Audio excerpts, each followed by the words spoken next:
ایک دفعہ کا ذکر ہے کہ ایک جنگل میں ایک بطخ ہوئی بہت بیمار۔ وہ گئی ایک ڈاکٹر کے پاس۔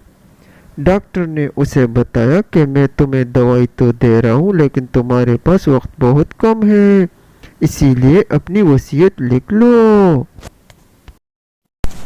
بطخ جب اپنے گھر آئی تو ہوئی بہت پریشان کیونکہ اس کے پاس ایک انڈا تھا۔ بطخ دل ہی دل میں سوچ کر گھبرا رہی تھی کہ میرے جانے کے بعد میرے اس انڈے سے نکلنے والے بچے کا کیا ہوگا اور اس کا خیال کون رکھے گا۔ اسی لیے وہ بہت ہی افسردہ تھی۔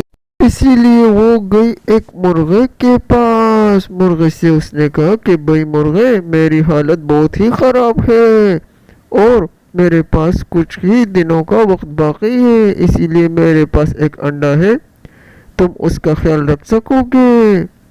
مرغے نے جواب دیا کہ نہیں بھائی نہیں، میں تمہارے انڈے کا خیال نہیں رکھ سکتا، مجھے مرغی ڈانٹے۔ بطخ بیچاری گھر آئی اور بہت ہی افسردہ تھی۔ وہ انڈے کو لے کر بہت ہی پریشان تھی اور رو رہی تھی کہ اچانک اس کے خیال میں ایک آئیڈیا آیا۔ پھر ایک رات وہ چپکے سے گئی اور مرغی کے انڈوں میں اپنا انڈا چھپا لیا اور واپس اپنے گھر آ گئی۔ اس طرح پھر کچھ دنوں بعد بطخ انتقال کر گئی، جبکہ دوسری طرف مرغی کے انڈوں سے چوزے نکل آئے تھے اور مرغی اس پر شدید غصے تھی کہ اس کے انڈوں میں سے بطخ کا بچہ کس طرح نکل آیا۔ وہ مرغے سے لڑائی کر رہی تھی۔ مرغا ساری بات کو سمجھ چکا تھا لیکن بیچارہ خاموش تھا۔ مرغی کو ہر وقت بطخ کے بچے پر بہت غصہ آتا تھا۔ پھر ایک دن مرغی نے سوچا کہ کیوں نہ میں دریا کے کنارے چلی جاؤں۔ وہ سیر کے لیے اپنے سارے بچوں کو وہاں پر لے گئی کہ اس خیال سے کہ میں وہاں پر بطخ کے بچے کو چھوڑ دوں گی۔